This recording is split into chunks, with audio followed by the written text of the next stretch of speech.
कौआ बना मोर। जंगल में रहने वाला काला कौआ न अपने रूप रंग से संतुष्ट था, न ही अपनी बिरादरी से। वह मोर जैसा सुंदर बनना चाहता था। जब वह दूसरे कौवे से मिलता तो कौवे के रूप रंग की बुराई कर अपनी किस्मत को कोसने लगता था कि उसने कौवा बनकर इस धरती पर क्यों जन्म लिया। साथी कौवे उसे समझाते कि जैसा रंग रूप मिला है उसके साथ संतुष्ट रहो, पर वह किसी की बात नहीं मानता और उनसे लड़ता।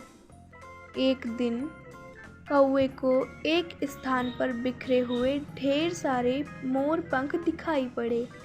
उसने सारे मोर पंख उठाकर अपनी पूंछ में बांध लिए और सोचने लगा कि अब वह भी मोर बन गया है और उसे कौवे की बिरादरी छोड़कर मोरों की बिरादरी में शामिल हो जाना चाहिए। वह तुरंत अपने समूह के सरदार के पास गया और अकड़ कर बोला, सरदार, जैसा कि आप देख ही रहे हैं, मैं अब मोर बन गया हूँ, इसलिए आपको बताने आया हूँ कि मैं कौवों की बिरादरी छोड़कर मोरों की बिरादरी में जा रहा हूँ। कौवे का सरदार उसकी इस गुस्ताखी पर चकित रह गया। वह कुछ नहीं बोला, बस उस कौवे को जाता हुआ देखता रहा। कौवा मोरों के पास पहुँचा, ये साबित करने के लिए कि वह भी मोर बन गया है। वह उनके सामने अपनी पूंछ दिखा दिखा कर घूमने लगा। उसकी सोच थी कि वह मोरों से भी सुंदर दिखाई दे रहा है, इसलिए उसे देख मोर उसे अपनी बिरादरी में शामिल होने ज़रूर बुलाएंगे।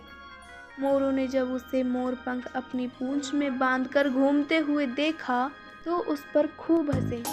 फिर उन्होंने सोचा कि आज इस कौवे का मोर बनने का भूत उतारते हैं। उसके बाद उन्होंने मिलकर कौवे की बहुत धुनाई की। कौवा जान बचाकर भागा, अपने समूह के सरदार के पास पहुंचा। वह उनसे बोला, सरदार, मोरों ने मुझे बहुत मारा, अब मैं उनके बीच कभी नहीं जाऊंगा, मैं यहीं अपनी बिरादरी में रहूंगा। कौवे के सरदार को उसकी अकड़ याद आई। वह सोचने लगा, बहुत अकड़ रहा था तू, अभी तेरी अकड़ भी उतारता हूँ और सबक भी सिखाता हूँ। उसने अपने साथियों को बुलाया और सबने मिलकर उस कौवे को